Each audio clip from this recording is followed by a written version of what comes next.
ನಿಮ್ಮದಯ್ಯ ಬಳ್ಳಿಗೆ ಕಾಯಿ ಗುಮ್ಮಿದ್ದೆ ಕೂಡಲ ಸಂಗಮದಯ್ಯ. 12ನೇ ಶತಮಾನದ ಬಸವಾದಿ ಶರಣನನ್ನು ಮುಂಬಂದಲ್ಲಿ ಸ್ಮರಿಸಿಕೊಂಡು ವಿಜಯ ಮಹಾತಪ್ಪಗಳು ಹಾಗೂ ದೊಡ್ಡಪ್ಪಗಳ ಪಾದಾರಿಂದಗಳಿಗೆ ಒಡಮಟ್ಟು ಗುರುಮಹಾಸಪ್ಪಗಳ ಪಾದಗಳಿಗೆ ಭಕ್ತಿಯ ಶರಣಾರ್ಥಿ ವೀರ ವೀರಾಂಗಣಿ ಅಕ್ಕ ಮಹಾದೇವಿಯನ್ನು ಮನದಲ್ಲಿ ನೆನೆಯುತ್ತಾ ಇಲ್ಲಿ ನೆರೆದವರೆಲ್ಲರಿಗೂ ಭಕ್ತಿಪೂರ್ವಕ ಶರಣಾರ್ಥಿ. ಕನ್ನಡ ಸಾಹಿತ್ಯ ಪರಿಷತ್ ಬೆಂಗಳೂರು ಜಿಲ್ಲಾ ಘಟಕ ಬಾಗಲಕೋಟೆ ಹಾಗೂ ತಾಲೂಕಾ ಘಟಕ ಇಳಕಲ್ ಅಕ್ಕನಮಳಕ ಇಳಕಲ್ ಇವರ ಸಹಯೋಗದೊಂದಿಗೆ ದತ್ತಿ ಉಪನ್ಯಾಸ ಕಾರ್ಯಕ್ರಮ 2025-26 ಲಿಂಗೈಕ್ಯ ಬಾಳಪ್ಪ ಅಮರಪ್ಪ ಬಿಜ್ಜಳ್ ಇವರ ಸ್ಮರಣಾರ್ಥ ಹಾಗೂ ಲಿಂಗೈಕ್ಯ ಕಲಾವತಿ ಬಾಳಪ್ಪ ಬಿಜ್ಜಳ್ ಇವರ ಸ್ಮರಣಾರ್ಥ ದತ್ತಿ ಉಪನ್ಯಾಸ ಕಾರ್ಯಕ್ರಮದ ಅಧ್ಯಕ್ಷತೆಯನ್ನು ವಹಿಸಿರುವಂತಹ ಅಕ್ಕನ ಬಳಗದ ಅಧ್ಯಕ್ಷರಾದ ಶರಣೆ ಸವಿತಾ ಮಾಡೂರ್ ಅವರು ವೇದಿಕೆ ಆಗಮಿಸಬೇಕಾಗಿ ವಿನಂತಿ. ಅಂತೆಯೇ ದತ್ತಿದಾನಿಗಳಾದ ಶ್ರೀ ಕಿರಣ್ ಬಿಜ್ಜಳ್ ನಿವೃತ್ತ ಜಂಟಿ ನಿರ್ದೇಶಕರು ಭೂಸೇನಾ ನಿಗಮ ಬೆಂಗಳೂರು ಇವರು ಕೂಡ ವೇದಿಕೆಗೆ ಆಗಮಿಸಬೇಕು. ಅದರಂತೆಯೇ ಉಪಸ್ಥಿತಿಯನ್ನು ಹೊಂದಿರುವಂತಹ ಶ್ರೀ ಮಹಾದೇವ್ ಕಂಬಾಗಿ ಅಧ್ಯಕ್ಷರು ಕಸಾಪ ಇಳಕಲ್ ಇವರು ಕೂಡ ವೇದಿಕೆಗೆ ಆಗಮಿಸಬೇಕಾಗಿ ವಿನಂತಿ. ಅಂತೆಯೇ ದತ್ತಿ ಉಪನ್ಯಾಸವನ್ನು ನೀಡಲಿರುವಂತಹ ಉಪನ್ಯಾಸವನ್ನು ಕಂಬಾಗಿ ಸರ್ ವಹಿಸಬೇಕಾಗಿ ವಿನಂತಿ. ದತ್ತಿ ಉಪನ್ಯಾಸವನ್ನು ಶರಣಿ ಭಾರತಿ ಶೆಟ್ಟರ್ ಅವರು ವೇದಿಕೆಗೆ ಆಗಮಿಸಬೇಕು ಹಾಗೂ ದತ್ತಿ ಉಪನ್ಯಾಸ 2 ಪ್ರತಿಭಾ ಅಲೇಗಾಮಿ ಅವರು ಕೂಡ ವೇದಿಕೆಗೆ ಆಗಮಿಸಬೇಕಾಗಿ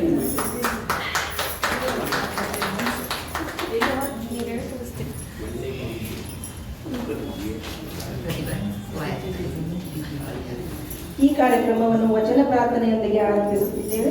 ವಚನ ಪ್ರಾರ್ಥನೆಯನ್ನು ಶರಣೆ ಗಿರಿಜಾ ಶಿವಬಲ್ ಅವರು ಮಾಡಬೇಕಾಗಿ ಅವರಲ್ಲಿ ಕೋರಿಕೆ. ಎಲ್ಲರಿಗೂ ಚಲಬೇಕು ಶರಣಂಗೆ ಪರದನವನು. 2ನೇ ಉಪನ್ಯಾಸ ಶರಣೆ ಪ್ರತಿಭಾ ಅಲೆಗಾಮಿ. ವಿಷಯ ಇಳಕಲ್ಲಕ್ಕೆ ಶಿಕ್ಷಣದ ಕೊಡುಗೆ.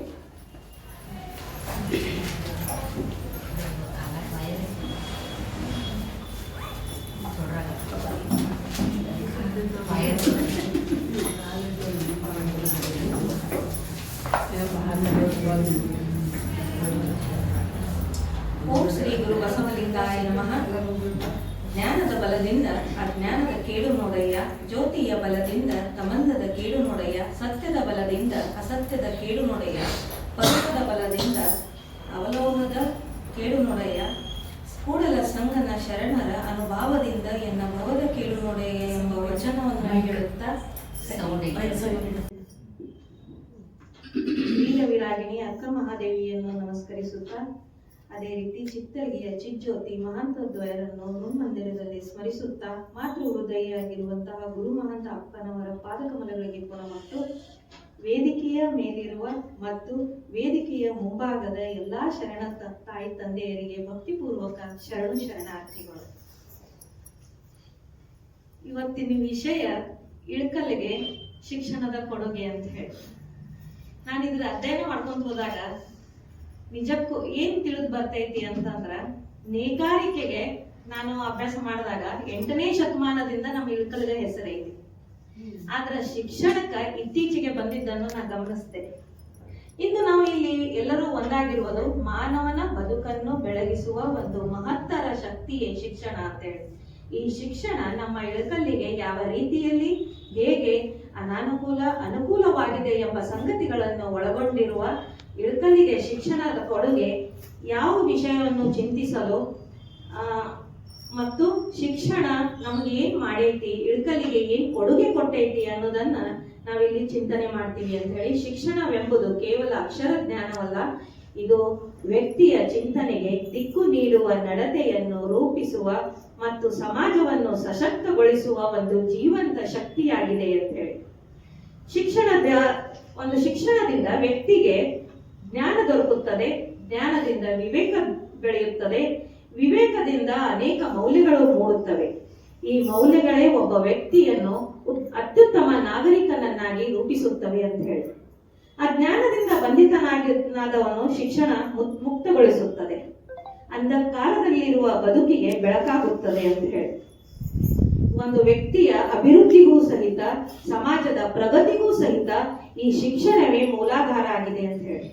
ಸಮಾನತೆ ಇರಬಹುದು, ಸಹಬಾಳ್ವೆ ಇರಬಹುದು, ಶಾಂತಿ ಮತ್ತು ನ್ಯಾಯದ ಬೀಜಗಳನ್ನು ಬಿತ್ತುವ ಶಕ್ತಿ ಕೇವಲ ಶಿಕ್ಷಣಕ್ಕೆ ಸೇರಿದೆ ಅಂತ ಹೇಳ್ಬೋದು.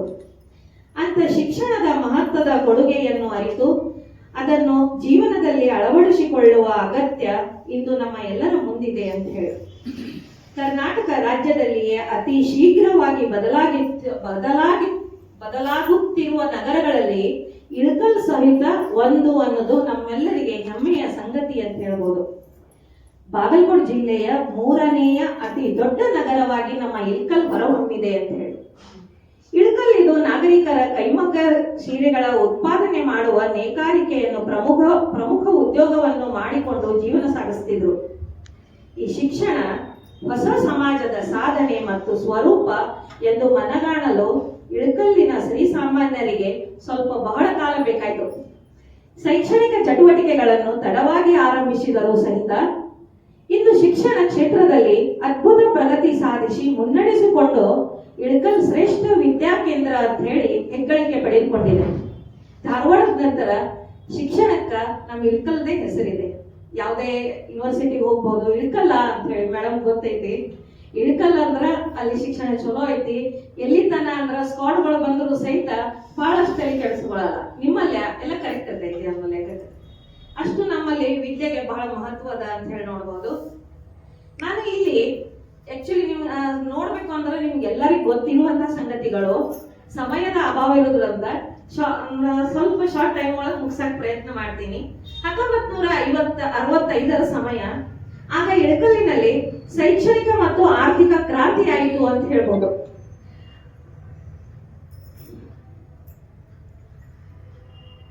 ಆಗ ಈ ಊರಲ್ಲಿ ಒಂದು ಶ್ರೀ ವಿಜಯ ಮಹಾಂತೇಶ ವಿದ್ಯಾವರ್ಧಕ ಸಂಘವನ್ನು ಕೆಲವು ಹಿರಿಯರು ಕೂಡಿಕೊಂಡು ಸ್ಥಾಪನೆ ಮಾಡಿದ್ರು.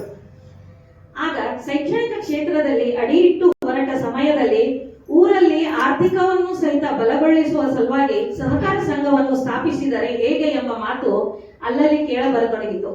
ಊರಿನ ಕೆಲವು ಪ್ರಮುಖ ವ್ಯಾಪಾರಸ್ಥರು ಆ ನಿಟ್ಟಿನಲ್ಲಿ ಮುಂದಾಗಿ ಅದೇ ವರ್ಷ ಅರ್ಬನ್ ಬ್ಯಾಂಕ್ ಅನ್ನು ಸಹಿತ ಸ್ಥಾಪನೆ ಮಾಡುವ ಒಂದು ನಿರ್ಧಾರವನ್ನು ಕೈಗೊಂಡರು ಅನ್ನೋದನ್ನು ನಮ್ಗೆ ತಿಳಿದು ಬರ್ತೈತೆ. ಈಗ 1965ರ ಶೈಕ್ಷಣಿಕ ಕ್ಷೇತ್ರದಲ್ಲಿ ಆಗಿರುವ ಬದಲಾವಣೆಯನ್ನು ಹೇಳುವ ಪೂರ್ವದಲ್ಲಿ ನಾನು ಇಳಕಲ್ಲಿನ ಶೈಕ್ಷಣಿಕ ಸ್ಥಿತಿ ಪೂರ್ವದಲ್ಲಿ ಹೇಗಿತ್ತು, ಆಮೇಲೆ ಈ ಕ್ರಾಂತಿ ಆದ ನಂತರ ಹೆಂಗಾಯ್ತು ಅನ್ನೋದನ್ನ ಎರಡು ನಿಮ್ಮ ಮುಂದೆ ಬಿಚ್ಚಿಡಾಕ ಪ್ರಯತ್ನ ಮಾಡ್ತೀನಿ ಅಂತ ಹೇಳಿ. ಶೈಕ್ಷಣಿಕವಾಗಿ ಇಳಕಲ್ ಇದು ಬಹಳಷ್ಟು ಪ್ರಗತಿಯನ್ನು ಹೊಂದಿದೆ. ಆದ್ರ 1856ರಲ್ಲಿ ಗಾವಟಿ ಶಾಲೆಗಳಿದ್ದು ಇಲ್ಲಿ ಮುಲ್ಕಿ ಪರೀಕ್ಷೆ ಪಾಸಾದವರು ಶಿಕ್ಷಕರಾಗ್ತಿದ್ರು. ಗಾವಟಿ ಶಾಲೆಗಳ ಯುಗದ ಆರಂಭ 5 ಜನರ ಹಿರಿಯದ್ದಾಗಿದೆ ಅಂತ ಹೇಳಿ ನಾವು ನೋಡಬಹುದು. ಇಳಕಲ್ಲಿನಲ್ಲಿ ಗಾವಟಿ ಅಥವಾ ಅಯ್ಯನವರ ಶಾಲೆಗಳು ಅಂತ ಕರೀತಿದ್ರು. ಅವಕ್ಕ ಅದರ ಪಾತ್ರ ಬಹುಮುಖ್ಯವಾದುದು ಅಂತ ಹೇಳಿ ನಾವು ಗಮನಿಸ್ಬೇಕಾಗ್ತೈತಿ. ಇಲ್ಲಿ ಒಂದೇ ಯಾವುದು ಅಂದ್ರ ಶ್ರೀ ಶಿವಲಿಂಗಯ್ಯನವರು ಸಾಲಿಮಠ ಗಾವಟಿ ಶಾಲೆಯನ್ನು ಅವ್ರದೇ ಮಠ ಇರುವ ಒಂದು ಮನೆಯಲ್ಲಿ ಶಾಲೆ ನಡೆಸ್ತಿದ್ರು. ಎರಡನೇ ಶಾಲೆ ಯಾವ್ದಂದ್ರ ಶ್ರೀ ಚಟ್ಟಿ ಮಹಾಂತಪ್ಪನವರು ಗಾವಟಿ ಶಾಲೆ ಶ್ರೀ ದತ್ತಾತ್ರೇಯ ದೇವಸ್ಥಾನದಲ್ಲಿ. ತದನಂತರದಲ್ಲಿ ಅಲ್ಲೇ ಎದುರಿಗೆ ಸಪುರದವ್ರ ಮನೆಯೊಳಗ ಶಾಲೆ ನಡೆಸ್ತಿದ್ರು. ಅವ್ರ ಜೊತೆಯಲ್ಲಿ ಶ್ರೀ ರಾಜಪ್ಪ ಇಳಕಲ್, ಶ್ರೀ ಉಪ್ನಾಳ್ ಹಾಗೂ ಶ್ರೀ ಲಿಂಗಪ್ಪ ಗೋಪ್ಶಾನಿ ಗುರುಗಳು ಸಹಿತ ಸಹಾಯಕರಾಗಿದ್ರು. ಇನ್ನು 3ನೇ ಗಾವಟಿ ಶಾಲೆ ನೋಡ್ತೀವಿ ನಾವು, ಶ್ರೀ ವೀರಯ್ಯ ಹಿರೇಮಠರವರು ಕೊಪ್ಪರದ ಪೇಟೆ ಒಳಗ ಬನಶಂಕರಿ ದೇವಸ್ಥಾನ ಅಲ್ಲಿ ನಡೆಸ್ತಿದ್ರು ಅಂತ ಹೇಳಿ. ಇನ್ನು 4ನೇದು ಶ್ರೀ ಕರಡಿ ಗುರುಗಳು ಕುಂಬಾರೋಣಿಯ ಮಸೀದಿ ಹಿಂದಿನ ಮನೆಯಲ್ಲಿ ಶಾಲೆ ನಡೆಸ್ತಿದ್ರು. ಅಂದಿನ ಪೀಳಿಗೆಗೆ ಸುಪರಿಚಿತರಾಗಿರುವಂತ ಕೋಟು ಜರಿ ರುಮಾಲದ ಕಾಕುಟಿಕಿನ ಶ್ರೀ ಕುಂಬಾರ್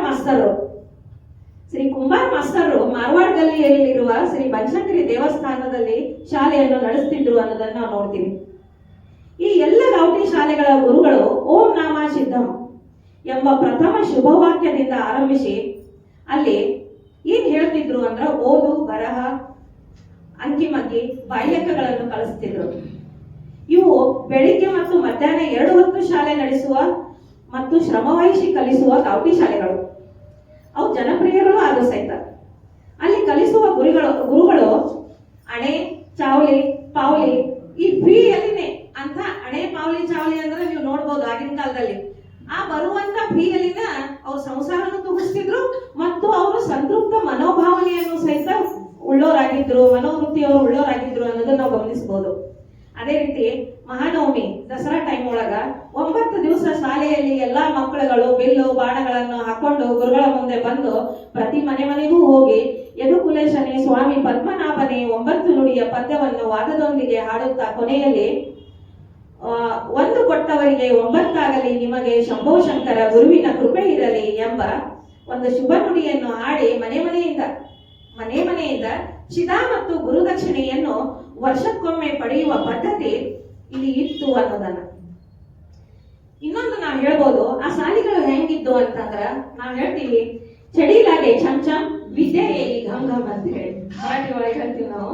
ಅಂದ್ರ ಬೆತ್ತದ ಏಟು ಬಿದ್ದಾಗ ತಾನೇ ವಿದ್ಯೆ ಬರ್ತದ ಅನ್ನುವಂತ ಒಂದು ನಾಣ್ಯತೆ ಹೊಡೆದು ಬಡೆದು ಅದ್ರ ಜೊತೆಗೆ ಪ್ರೀತಿಸಿನೂ ಸಹಿತ ಮಕ್ಕಳಿಗೆ ಹಿಂಸೆ ಆಗದಂಗೆ ಅವರಲ್ಲಿ ಶ್ರದ್ಧೆ ಪ್ರಾಮಾಣಿಕತೆಯಿಂದ ಆ ಗುರುಗಳು ಸಿಗುವಂತ ಸ್ವಲ್ಪ ಮಟ್ಟಿಗೆ ಒಂದು ಫೀಯಲ್ಲಿ ಅಥವಾ ಗೌರವಧನದಲ್ಲಿ ಆ ಮಕ್ಕಳನ್ನು ತಮ್ಮ ಮಕ್ಕಳು ಅಂತ ಹೇಳಿ ಅವರ ಭವಿಷ್ಯವನ್ನು ರೂಪಿಸಾಕ ತಮ್ಮನ್ನು ತಾವು ಅರ್ಪಣೆ ಮಾಡಿದ್ರು ಅನ್ನೋದನ್ನ ನಾವು ನೋಡ್ತೀವಿ. ಅಲ್ಲದೆ ಗೌಟಿ ಶಾಲೆಗಳು ಜಿಲ್ಲಾ ಸ್ಕೂಲ್ ಬೋರ್ಡಿನವರು ತಮ್ಮ ಆಡಳಿತಕ್ಕೆ ಒಳಪಡಿಸಿಕೊಂಡಿರೋದ್ರಿಂದ ಗೌಟಿ ಶಾಲೆಗಳ ಯುಗ ಅಲ್ಲಿ ಕೊನೆ ಆಯಿತು ಅಂತ ಹೇಳಿ ನೋಡಬಹುದು. ಆ ನಂತರದಲ್ಲಿ ಆ ಶಾಲೆಗಳು ಕೊನೆಗೊಂಡು ಜಿಲ್ಲಾ ಸ್ಕೂಲ್ ಬೋರ್ಡಿನ ಆಡಳಿತಕ್ಕೆ ಒಳಪಟ್ಟು. ಇನ್ನು ನಾವು ಒಂದ್ ಸ್ವಲ್ಪ ಮುಂದೋಗಿ ನೋಡ್ತೀವಿ, ಅವಾಗ ಇಲ್ಕಲ್ ಒಳಗ ಮರಾಠಿ ಮೋಹ ಬಹಳ ಇತ್ತು. ಯಾಕಂದ್ರೆ ವ್ಯಾಪಾರ ಇದು ಮಹಾರಾಷ್ಟ್ರಕ್ಕ ಜಾಸ್ತಿ ಇರುವುದರಿಂದ ಮರಾಠಿ ಮೋಹ ಇತ್ತು. ಅದಲ್ಲದೆ ನಮ್ಮ ಭಾಗ ಇದು ಪೇಶ್ವೆಯರ ಆಡಳಿತಕ್ಕೆ ಒಳಪಟ್ಟಿತ್ತು. ವ್ಯಾಪಾರಸ್ಥರು ಮತ್ತು ಗ್ರಾಮಸ್ಥರು ಕಾಗದ ಪತ್ರಗಳು ಆಗಿನ ಕಾಲದಲ್ಲಿ ಮರಾಠಿಯಲ್ಲಿ ಇರ್ತಿದ್ದು ಅನ್ನೋದನ್ನು ನಾವು ಗಮನಿಸಬಹುದು. ಮರಾಠಿಯಲ್ಲಿ ಜಾಸ್ತಿ ಮಾತಾಡೋದು, ಕನ್ನಡ ಭಾಷೆಯಲ್ಲಿ ಮರಾಠಿ ಶಬ್ದಗಳನ್ನು ಬೆರೆಸಿ ಮಾತನಾಡುವುದು, ಸಹಿ ಮಾಡೋದು, ಮೋಡಿ ಲಿಪಿನೂ ಇತ್ತು ಅನ್ನೋದನ್ನ ಗಮನಕ್ಕೆ ಬರ್ತೈತಿ. ಈ ಗೌಟಿ ಶಾಲೆಗಳಲ್ಲಿ ಮರಾಠಿ ಮಗ್ಗಿಗಳನ್ನೇ ಕಲಿಸ್ತಿದ್ರು. ಇಂದಿಗೂ ಸಹಿತ ನಮ್ಮ ಭಾಗದಲ್ಲಿ ಕೆಲವು ಕಡೆ ನೋಡ್ತೀವಿ ನಾವು, ವ್ಯಾಪಾರಸ್ಥರ ಮನೆಗೆ ನಾವು ಹೋದ್ವಿ ಅಂದ್ರ 5.5 ಪೌಣೆದೋನ ಹಿಂಗ ಹಣದ ವ್ಯವಹಾರ ಮಾಡೋ ಮುಂದ ಆ ಶಬ್ದಗಳೇ ಬರುವುದನ್ನು ನಾವು ಇಂದಿಗೂ ಸಹಿತ ನೋಡ್ತೀವಿ ಅನ್ನೋದನ್ನು. ಇದಾದ ನಂತರ ನಾವು ಬರೋನು 1930ರಿಂದ ಕರ್ನಾಟಕದ ಏಕೀಕರಣದ ಪ್ರಭಾವದಿಂದ ಜಿಲ್ಲಾ ಸ್ಕೂಲ್ ಬೋರ್ಡಿನವರು ಗೌಟಿ ಶಾಲೆಗಳಲ್ಲಿ ಕನ್ನಡ ಮಾಗಿಗಳನ್ನು ಕಲಿಸಬೇಕು ಅಂತ ಹೇಳಿ ಒಂದು ಆದೇಶವನ್ನು ಕೊಟ್ಟರು. ಆಗ ಇದರಿಂದ ಮರಾಠಿ ಮಗ್ಗಗಳನ್ನು ಕಲಿಸೋದು ಬಿಟ್ಟು ಅವರು ಅಲ್ಲಿ ಏನ್ ಮಾಡೋದು ಅಂದ್ರೆ ಮರಾಠಿ ಪ್ರಭಾವವನ್ನು ಕಡಿಮೆ ಮಾಡಿ ಕನ್ನಡದ ಪ್ರಭಾವವನ್ನು ಹೆಚ್ಚಿಸಿತು ಅಂತ ನಾವು ನೋಡ್ತೀವಿ. ಇದಲ್ಲದೆ 20ನೇ ಶತಮಾನದ ಆರಂಭದಲ್ಲಿ ಎಲ್ಲಾ ಕಡೆಗೂ ಕರ್ನಾಟಕದಲ್ಲಿ ಇಂಗ್ಲಿಷ್ ಶಿಕ್ಷಣದ ಪ್ರಸಾರದ ಗಾಳಿ ಬೀಸತೊಡಗಿತ್ತು. ಇದೇ ಗಾಳಿ ನಮ್ಮ ಇಲ್ಕಲಿಗೂ ಸಹಿತ ಬಂತು ಅಂತ ಹೇಳ್ಬೋದು. ಬ್ರಿಟಿಷ್ ಸರ್ಕಾರ ಆಳ್ವಿಕೆಯಲ್ಲಿ 1/9/1856ರಲ್ಲಿ ಗಾಂಧಿ ಚೌಕ್ನಲ್ಲಿ ಕೇಂದ್ರೀಯ ಗಂಡು ಮಕ್ಕಳ ಶಾಲೆ ಮತ್ತು 1/10/84ರಲ್ಲಿ ಕನ್ನಡ ಹೆಣ್ಣು ಮಕ್ಕಳ ಶಾಲೆ ಸಮೀಪದಲ್ಲಿರುವ ಸಪುರದವ್ರ ಮನೆಯಾಗ ಮತ್ತು ಕಂಠಿಯವರ ಮನೆಯೊಳಗ ಆ ಶಾಲೆ ಪ್ರಾರಂಭ ಆಗುತ್ತೆ. ಈ ಸರ್ಕಾರಿ ಶಾಲೆಗಳಲ್ಲಿ ಹೇಳ್ಕೊಳ್ಳುವಷ್ಟು ಮಕ್ಕಳ ಸಂಖ್ಯೆ ಇರಲಿಲ್ಲ. ಆದ್ರೂ ಸಹಿತ ಶಿಕ್ಷಣ ಏನು ಬಿಡ್ಲಿಲ್ಲ, ಹಂಗ ಶಿಕ್ಷಣ ನಡೆಸ್ತಾ ಇದ್ರು. ಆದ್ರೂ ಮಕ್ಕಳ ಸಂಖ್ಯೆ ಬೆಳೀಲಿಲ್ಲ ಅನ್ನೋದೇ ಒಂದು ವಿಷಾದನೀಯ ಸಂಗತಿ ಅಂತ ಹೇಳ್ಬೋದು.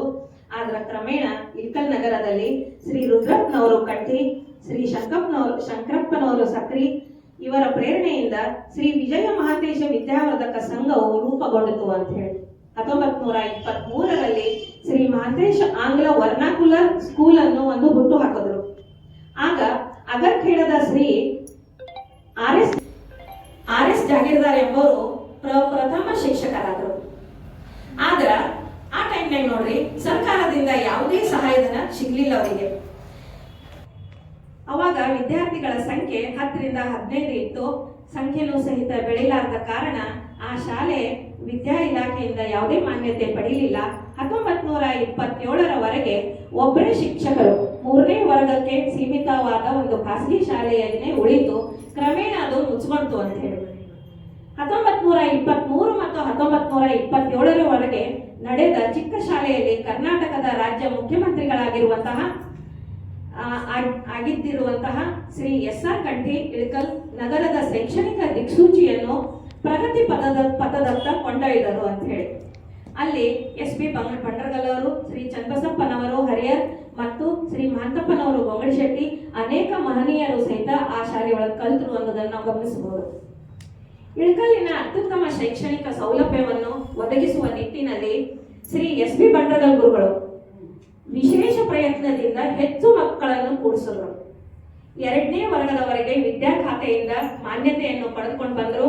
ಆ ಹಾದಿಯಲ್ಲಿ ಮುನ್ನಡೆಯುತ್ತಿರುವ ಶ್ರೀ ಬಂಡ್ರಗಲ್ ಗುರುಗಳು ಶ್ರೀ GM ಸಜ್ಜನ್ ಅವರು ಎಂಬ ಪದವಿ ಶಿಕ್ಷಕರನ್ನು ನೇಮಕ ಮಾಡಿಕೊಂಡು 3ನೇ ವರ್ಗದವರೆಗೆ ವಿದ್ಯಾ ಖಾತೆಯಿಂದ ಮನ್ನಣೆಯನ್ನು ಪಡೆದುಕೊಂಡ್ರು. ಆದ್ರ ಅವಾಗೂ ಸಹಿತ ನೋಡ್ರಿ ನಮ್ಮ ಇಳಕಲ್ಲಿಗೆ ಯಾವುದೇ ಸರ್ಕಾರದಿಂದ ಸಹಾಯಧನ ದೊರಕಲಿಲ್ಲ.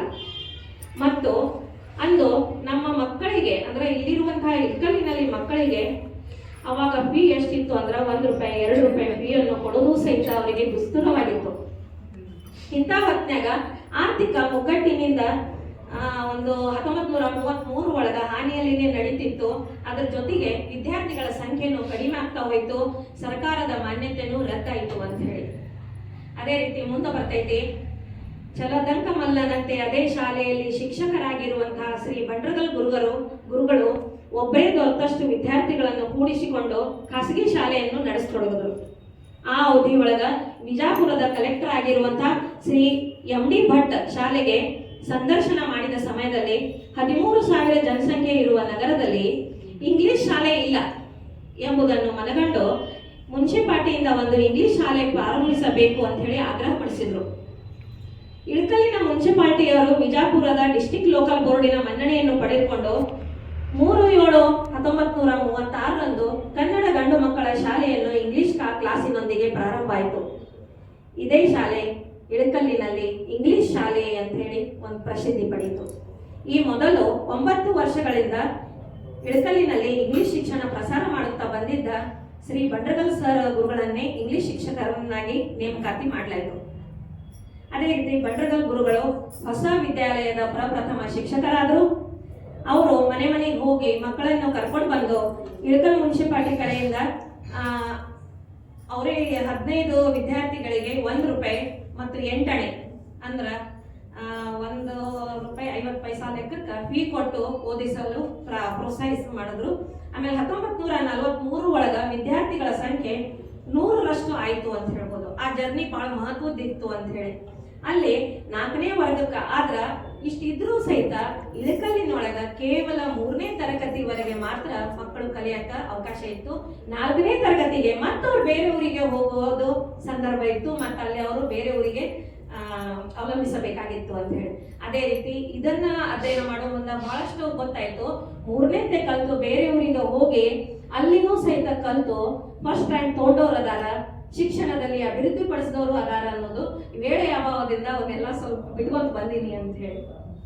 ಇನ್ನು ನೆಕ್ಸ್ಟ್ ಬಂತು 11/6/1944 4ನೇ ವರ್ಗದ ತನಕ ಸೆಕೆಂಡರಿ ಸ್ಕೂಲ್ 44ರಾಗ ಸ್ಥಾಪನೆ ಆಯಿತು ಅಂತ ಹೇಳಿ. ಅದು ಬಾಡಿಗೆ ಮನೆಯಲ್ಲಿ ಆರಂಭ ಆದವು. ಶಾಲೆಯ ಸರ್ವತೋಮುಖ ಬೆಳವಣಿಗೆಯ ನಿಟ್ಟಿನಲ್ಲಿ ನಗರಸಭೆಯ ಅಧ್ಯಕ್ಷರು ಒಳಗೊಂಡಂತ ಶ್ರೀ ನಾಗಪ್ಪನವರು ಸಪ್ಪರದ, ಶ್ರೀ ತಮ್ಮಣ್ಣವರು ಮುದ್ದೆಬಿಹಾಳ್, ಶ್ರೀ ನಾರಾಯಣ ಸಂ ಚವಾಣ್, ಶ್ರೀ ಓಂಕಾರಪ್ಪನವರು ಅಗಳಿಕಟ್ಟಿ ಇವರನ್ನು ಒಳಗೊಂಡಂತ ಒಂದು ಸ್ಥಾನಿಕ ಸಲಹಾ ಸಮಿತಿ ಇಲ್ಲಿ ಡಿಸ್ಟ್ರಿಕ್ಟ್ ಲೋಕಲ್ ಬೋರ್ಡಿನವರು ನಿಯಮಿಸಿದರು. ಈ ಮಹನೀಯರು ಒಳಗೊಂಡಂತ ಹೈಸ್ಕೂಲ್ ಕಟ್ಟಡ ನಿಧಿ ಸಂಗ್ರಹಿಸುವುದಕ್ಕಾಗಿ ವಿದ್ಯಾವರ್ಧಕ ಸಂಘ ಅಂತ ಹೇಳಿ ರಚನೆ ಮಾಡಿದರು. ನಗರಸಭೆಯ ಅಧ್ಯಕ್ಷರಾಗಿರುವಂತಹ ಮಹಾದಾನಿಯಾಗಿರುವಂತಹ ಶ್ರೀ ನಾಗಪ್ಪನವರು ಸಪ್ಪರದ ಇವರು ಸುಮಾರು ತಮ್ಮ ಸ್ವಂತ ಆಸ್ತಿ 33 ಎಕರೆ ಭೂಮಿಯನ್ನು ಹೈಸ್ಕೂಲ್ ಕಟ್ಟಲು ದಾನವಾಗಿ ನೀಡಿದ್ರು. ಇದು ಶೈಕ್ಷಣಿಕ ಒಂದು ದಾರಿಗೆ ಬಹಳ ಮಹತ್ವದ ಒಂದು ಸಂಗತಿ ಅಂತ ಹೇಳ್ಬೋದು.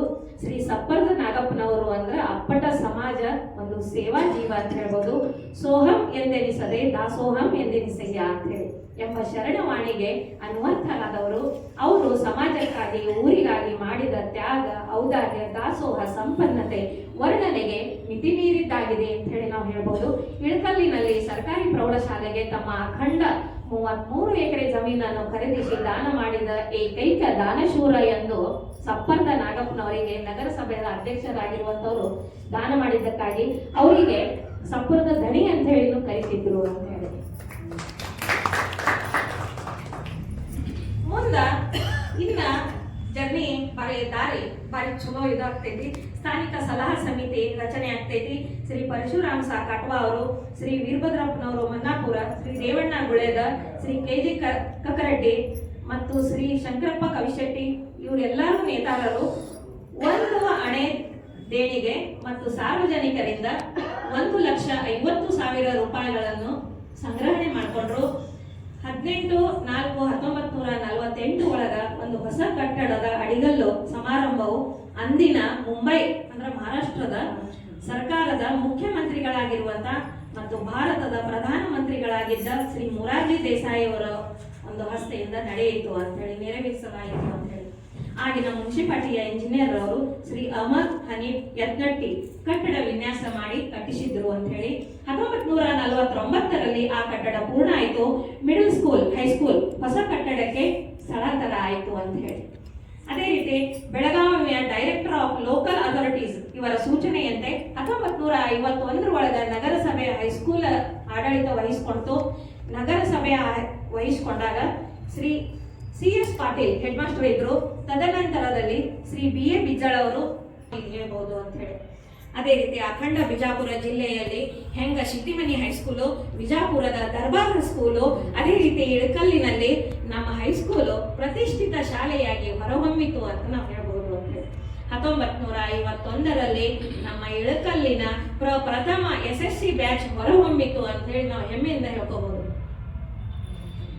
ಕೆಲವು ವರ್ಷ ಇಳಕಲ್ ಹೈಸ್ಕೂಲ್ ಎಂದು ನಾಮಕರಣಗೊಂಡಿರುವಂತಹ ವಿದ್ಯಾರ್ಜನೆ ಉಣಬಡಿಸ್ತಾ ಇತ್ತು. ಅದು 1967 ಒಳಗ ಮುನ್ಸಿಪಲ್ ಹೈಸ್ಕೂಲ್ ಇಳಕಲ್ ಅಂತ ಹೇಳಿ ಪುನರ್ ನಾಮಕರಣ ಹೊಂದಿತು. ಅದೇ ರೀತಿ 73 ಒಳಗ ಸರ್ಕಾರ ವಹಿಸಿಕೊಂಡಿತ್ತು. ಆ ಶಾಲೆಯನ್ನು ಸರ್ಕಾರಿ ಪ್ರೌಢಶಾಲೆ ಅಂತ ಹೇಳಿ ನಾಮಕರಣ ಮಾಡಿತು. ಅದೇ ರೀತಿ 84 ಒಳಗ PUC ಕಲೆ, ವಾಣಿಜ್ಯ ಮತ್ತು ವಿಜ್ಞಾನ ವಿಭಾಗಗಳು, ಪದವಿ ಪೂರ್ವ ಕಾಲೇಜ ಹಿಂಗ್ ಎಲ್ಲಾ ಸ್ಟಾರ್ಟ್ ಆದವು. 1 by 1 ಎಲ್ಲ ಸ್ಟಾರ್ಟ್ ಆದವು ಅಂತ ಹೇಳಿ ನೋಡ್ತೀವಿ ನಾವು. ಅದೇ ರೀತಿ ಕಾಲೇಜ್ಗಳು, PU ಕಾಲೇಜ್ಗಳು ಎಲ್ಲ ಬಂದು ನಾವು ಇಲ್ಲಿ ಇನ್ನೊಂದು ಕಡೆ ನೋಡ್ತೀವಿ. ಶೈಕ್ಷಣಿಕ ಕ್ರಾಂತಿಯ ಹರಿಕಾರಕರಾಗಿರುವಂತಹ ಕರ್ನಾಟಕದ ಶಿಕ್ಷಣ ಮುಖ್ಯಮಂತ್ರಿಗಳಾಗಿದ್ದ SR ಕಂಠಿ ಅವರು 1964ರಲ್ಲಿ ಬಾಲಕಿಯರ ಸರ್ಕಾರಿ ಪ್ರೌಢಶಾಲೆ, ಅದೇ ರೀತಿ ಕಂಠಿ ನಾಡಗೌಡರಂತ ಶಿಕ್ಷಣ ಪ್ರೇಮಿಗಳಿಂದ ಗುರು ಮಹಾಂತರ 18ನೇ ಪೀಠಾಧಿಕಾರಿಗಳು ಅವರ ಕೃಪಾಶೀರ್ವಾದದಿಂದ ಈ ನಾಡಿನ ಜನತೆಗೆ ಜ್ಞಾನದ ಹೆಬ್ಬಾಗಿಲವೇ ತೆರೆದಂತೆ 1964ರಲ್ಲಿ ನಮ್ಮ ಶ್ರೀ ವಿಜಯ ಮಹಾಂತೇಶ ವಿದ್ಯಾವರ್ಧಕ ಸಂಘ ಸ್ಥಾಪನೆಯಾಯಿತು. ಅದೇ ವರ್ಷ ಕಲಾ, ವಾಣಿಜ್ಯ ಮತ್ತು ವಿಜ್ಞಾನ ಮಹಾವಿದ್ಯಾಲಯವು ಸಹಿತ ಪ್ರಾರಂಭ ಆಯಿತು ಅಂತ ಹೇಳ್ಬೋದು. ಆ ನಂತರದಲ್ಲಿ ನಿಮಗೆ ಗೊತ್ತೈತಿ ಎಲ್ಲಾನು 1 by 1 ಬರಾಕತ್ತು. ಇನ್ನ ಮುಂದಿನಂತೂ ಎಲ್ಲರಿಗೂ ನಿಮಗೆ ಗೊತ್ತಿರುವಂಥದ್ದು. ಅದಕ್ಕೆ ನಾನು ಅದನ್ನು ಸ್ವಲ್ಪ ಶಾರ್ಟ್ ಮಾಡಿ ಈಗ ನಾನು ಏನು ಹೇಳ ಬಯಸಾಕತ್ತೀನಿ ಅಂತಂದ್ರೆ, ಈ ಏನು ಜರ್ನಿ ಐತಿ, ಇದೇನು ದಾರಿ ನಡೆದು ಬಂದ ದಾರಿ ಐತಿ, ಇದ್ರ ನಂತರ ನಮ್ಮ ಇಳಕಲ್ಲು ಸ್ವಲ್ಪ ದಿವಸ ಒಳಗ ಶಿಕ್ಷಣದಲ್ಲಿ ಪ್ರತಿಭಾವಂತರು ಬಹಳಷ್ಟು ಅಂದ್ರೆ ನಮ್ಮಲ್ಲಿ ಇಲ್ಲೇ ಕಲಿಯೋದ್ರಿಂದ ಬಹಳಷ್ಟು ಜನರಿಗೆ ಶಿಕ್ಷಣ ತಗೊಳಕ ಅನುಕೂಲ ಆಯ್ತು ಅಂತ ಹೇಳಿ.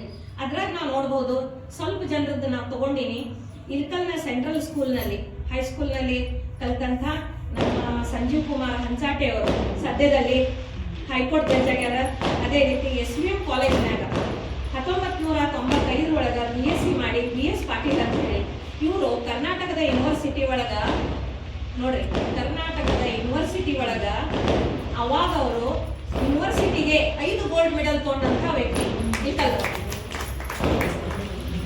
ಇದು ಗೋಲ್ಡ್ ಮೆಡಲ್ ತಗೊಂಡು ನಮ್ಮ ಇಳಕಲ್ಲಿಗೆ ಹೆಸರು ತಂದರು ಅನ್ನೋದನ್ನ ನೋಡ್ತೀವಿ ನಾವು. ಅದೇ ರೀತಿ ಸದ್ಯದಲ್ಲಿ ಅವರು ಬೆಳಗಾವದ ಕಮಿಷನರ್ ಆಗಿ ಕೆಲಸ ಮಾಡಕತ್ತಾರ ಅಂತ ಹೇಳ್ಬೋದು. ಅದೇ ರೀತಿ ಇನ್ನೊಬ್ಬರು ನಿಮಗ ನಮ್ಗೆಲ್ಲರಿಗೂ ಪರಿಚಿತ ಅಂದ್ರ ನಮ್ಮ ಇಳಕಲ್ಲಿ ಹೆಂಗ್ ಬೆಳೀತು ಅಂದ್ರ 12ನೇ PUC ಕ್ಲಾಸ್ ಒಳಗ ಅನ್ನಪೂರ್ಣ ಅನ್ನೋರು ರಾಜ್ಯಕ್ಕೆ ಪ್ರಥಮ ಬಂದರು. ಇದು ಸಹಿತ ಈ ವಿದ್ಯಾವರ್ಧಕ ಸಂಘ ಸ್ಥಾಪನೆ ಆಗಿದ್ದರಿಂದ ನಮ್ಮ ಹೆಣ್ಣು ಮಕ್ಕಳಿಗೂ ಸಹಿತ ಅಲ್ಲಿ ಅವಕಾಶ ಸಿಕ್ಕಿದ್ರಿಂದ ಇದೆಲ್ಲ ಅನುಕೂಲ ಆಯ್ತು. ಇದು ಸಹಿತ ಶಿಕ್ಷಣದ ಕೊಡುಗೆನೆ ಅಂತ ಹೇಳಕ್ ಬಯಸ್ತೇನೆ. ಅದೇ ರೀತಿ ನಮ್ಮ ವುಮೆನ್ಸ್ ಕಾಲೇಜ್ ಒಳಗೆ ಕಲ್ತತ್ತ ಇಬ್ರು ಸದ್ಯದಲ್ಲಿ ಕಮಿಷನರ್ ಆಗ್ಯಾರ. ಒಬ್ರು ಶಾಂತಾ ಕಡಿ, ಒಬ್ರು ಶೋಭಾ ಕಡಿ ಅಂತ ಹೇಳಿ, ಈ ಸಾವಿತ್ರಿ ಕಡಿ ಅಂತ ಹೇಳಿ. ಈ ಶೋಭಾ ಕಡಿಯವರು ಇಲ್ಲೇ ಬಾಗಲಕೋಟೆ ಒಳಗ ಕೃಷಿ ವಿಶ್ವವಿದ್ಯಾಲಯ ಒಳಗ ಅವರು ಸೇವೆ ಮಾಡಕತ್ತಾರ ಕಮಿಷನರ್ ಆಗಿ. ಇನ್ನ ಸಾವಿತ್ರಿ ಕಡಿಯವರು ಇವರು ಬಾಗಲಕೋಟದೊಳಗ ಇಲ್ಲ ಅವರು ಸಹಿತ ಬೆಳಗಾವ್ ಕಡೆ ಸೇವೆ ಸಲ್ಲಿಸಕತ್ತಾರ ಅಂತ ಹೇಳಿ. ಇದು ಇಷ್ಟೇ ಹೌದೇನ್ರಿ? ಇಲ್ರಿ. ನಮ್ಮಲ್ಲಿ ಶಿಕ್ಷಣ ತಗೊಂಡು ನೋಡ್ರಿ ರಾಜ್ಯ ಶಿಕ್ಷಕ ಪ್ರಶಸ್ತಿ ಪುರಸ್ಕೃತರು ಅದಾರ. ಅದ್ರಾಗ SP ಬಂಡ್ರಗಲ ಸರ್ ಅವರು ಅಂತ ಹೇಳ್ಬೋದು, BA ಬಿದ್ದಳ ಅವರು ಅಂತ ಹೇಳ್ಬೋದು. ಅದೇ ರೀತಿ ಇಂದು ನಮ್ಮಲ್ಲಿ ಉಪಸ್ಥಿತರಿರುವಂತಹ ಕಂಬಾಗಿ ಸರ್ ಅಂತ ಹೇಳ್ಬೋದು.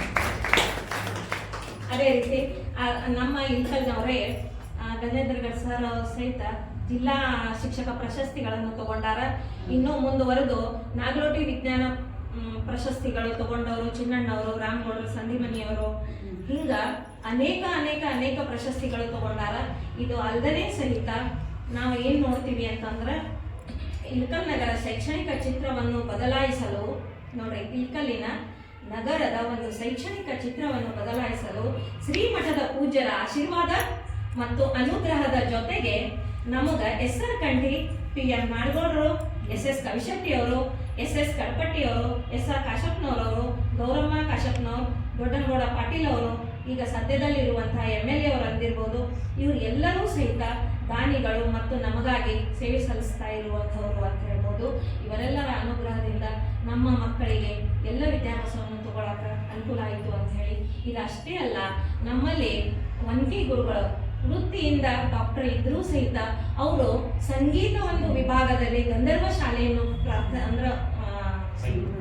ಸ್ಥಾಪನೆ ಮಾಡಿ ಮೊದಲ ರಂಗಕರ್ಮಿಗಳು ಅಥವಾ ಕಲಾವಿದರ ಊರ ಇತ್ತು, ಅದ್ರ ಜೊತೆಗೆ ಸಂಗೀತ ಕಲಾವಿದರ ಊರು ಅಂತ ಹೇಳಿದ್ರು ಪ್ರಸಿದ್ಧಿ ಪಡೆಯಕ್ಕೆ ಅದು ಅನುಕೂಲ ಆಯಿತು ಅಂತ ಹೇಳ್ಬೋದು. ಅದೇ ರೀತಿ ಅನೇಕ ಡಾಕ್ಟರ್ಸ್ ಅದಾರ ನಮ್ಮಲ್ಲೇ ಕಲ್ತವರು. ಈಗ ಗಂಗೂಳ್ ಶೆಟ್ಟಿ ಡಾಕ್ಟರ್ ಅಂತ ಹೇಳ್ಬೋದು. ಬಹಳಷ್ಟು ಜನ ವೈದ್ಯಕೀಯ ವೃತ್ತಿಯನ್ನು ಮಾಡುವಂಥವ್ರು ಅದಾರ. ಆಮೇಲೆ ಎಲ್ಲ ನಮ್ಮ ಇಲ್ಕರಿಗೆ ಹೆಂಗೆ ಆಗೈತಿ ಅಂತಂದ್ರ ಆಡು ಮುಟ್ಟದ ಸೊಪ್ಪಿಲ್ಲ. ನಮ್ಮ ಇಳ್ಕಲ್ನೊಳಗ ಯಾವುದೇ ಕ್ಷೇತ್ರದಲ್ಲಿ ನಮ್ಮವ್ರು ಇಲ್ಲ ಅನ್ನೋ ಒಂದು ಇದೇ ಇಲ್ಲ ಅಂತ ಹೇಳಿ. ರಾಜಕೀಯ ಕ್ಷೇತ್ರ ತಗೊಂಡ್ರೆ ಇವರೆಲ್ಲರೂ ಅದಾರ, ಶೈಕ್ಷಣಿಕವಾಗಿ ಇವ್ರು ಅದಾರ. ಹಿಂಗ ಪ್ರತಿಯೊಂದು ಕ್ಷೇತ್ರದಲ್ಲಿ ನಿಜವಾಗಿ ನಾನು ಇದನ್ನ ಹುಡುಕೊಂತ ಹೋಗಿ ಅಧ್ಯಯನ ಮಾಡ್ಕೊಂತ ಹೋದಾಗ ಒಂದು 5-6 ಪೇಜಕ್ಕ ಅದಕ್ಕಿಂತ ಹೆಚ್ಚಿಗೆ ಆಗ್ಬಿಡ್ತು. ಆಮೇಲೆ ಇದ್ರಾಗ ಬಹಳಷ್ಟು ನಾನು ಶಾರ್ಟ್ ಮಾಡ್ಕೊಂಡು ಬಂದೀನಿ, ಯಾಕಂದ್ರೆ ಸಮಯದ ಅಭಾವ ಅಂತ ಹೇಳ್ತಾರ. ಅದೇ ರೀತಿ ನಾವು ಮತ್ತೆ ಮುಂದೆ ನೋಡ್ತೀವಿ. ಸ್ವಲ್ಪ ಮಟ್ಟಿಗೆ ಏನು ಅಂದ್ರೆ 1992 ಒಳಗೆ ಜಿಲ್ಲಾ ಶಿಕ್ಷಣ ತರಬೇತಿ ಇತ್ತು, D.Ed ಕಾಲೇಜ್ ಬಂತು, B.Ed ಕಾಲೇಜ್ ಬಂತು, BBA, BCA, ಎಲ್ಲಿತನ ಅಂದ್ರೆ BAMS, MD, MA ಹಿಸ್ಟ್ರಿ ಐತಿ, ಕನ್ನಡ ಐತಿ, ಆಮೇಲೆ ಸಾಕಷ್ಟು ಎಲ್ಲಾ ಕ್ಷೇತ್ರದೊಳಗ ಮ್ಯಾಥ್ಸ್ ಐತಿ, MS ಇದು ಎಲ್ಲಾನು ಅದಾವ. ಅದ್ರ ಜೊತೆಗೆ ನಾ ಇನ್ನೂ ಹೇಳಕ ಇಷ್ಟಪಡ್ತೀನಿ, 99 ಒಳಗ ನಮ್ ಲಗ್ನ ಆಗಿ ಬಂದಾಗ ಹೆಣ್ಮಕ್ಳು ಹೆಚ್ಚಾಗಿ ಶಾಲೆಗೆ ಲಗ್ನ ಆದವ್ರು ಹೋಗ್ತಿದ್ದಿದ್ದಿಲ್ಲ. ಕೊಪ್ಪರದವ್ರು ಸೊಸಿ ಹೋಗ್ಬೇಕು ಹೋಗ್ತಿದ್ಲು. ನಂತರ ನಾನು ನಮ್ಮ ಮನ್ಯಾಗ ಕಲೀಲೇನ್ರಿ ಅಂತ ಕೇಳಿದಾಗ ಆಯ್ತು ನಡಿ ಹಚ್ಚಿ ಬರ್ತೀನಿ ಅಂತ ಹಚ್ಚಿ ಬಂದ್ರು. ಅವಾಗ ಬಂಸಾಗರ ಮೇಡಮ್ ಗೊತ್ತೈತಿ, ನಾವು ಇಬ್ರು ಸೀರೆ ಉಟ್ಕೊಂಡು ಸ್ವಸ್ಥರು ಅಂತ ಶಾಲೆಗೆ ಹೋಗ್ತಿದ್ವಿ. ಆಮೇಲೆ ನೀವು ಮುಂದೆ ಹೇಳಕ್ ಏನು ಅಂದ್ರೆ ಇಲ್ಕಲ್ಲಿನ ಶಿಕ್ಷಣ ಪಡೆದು ನಾನು ಒಬ್ಬ ಉಪನ್ಯಾಸಕಿ ಆಗೀನಿ. ಆಮೇಲೆ ಸದ್ಯದಲ್ಲಿ ನನ್ನ ಒಂದು ದಾರಿಗೆ ಇದು ಬಹಳ ಹೆಲ್ಪ್ ಆಗೈತಿ ಅಂತ ಹೇಳಿ ಇವತ್ತು ಈ ಒಂದು ದತ್ತಿ ಉಪನ್ಯಾಸದಲ್ಲಿ ನನಗೆ ಈ ಇಲ್ಕಲದ ಶಿಕ್ಷಣ ಕೊಡುಗೆ ಕೊಟ್ಟಿದ್ದಕ್ಕಾಗಿ ತಮ್ಮೆಲ್ಲರಿಗೂ ಭಕ್ತಿಪೂರ್ವಕ ಶರಣ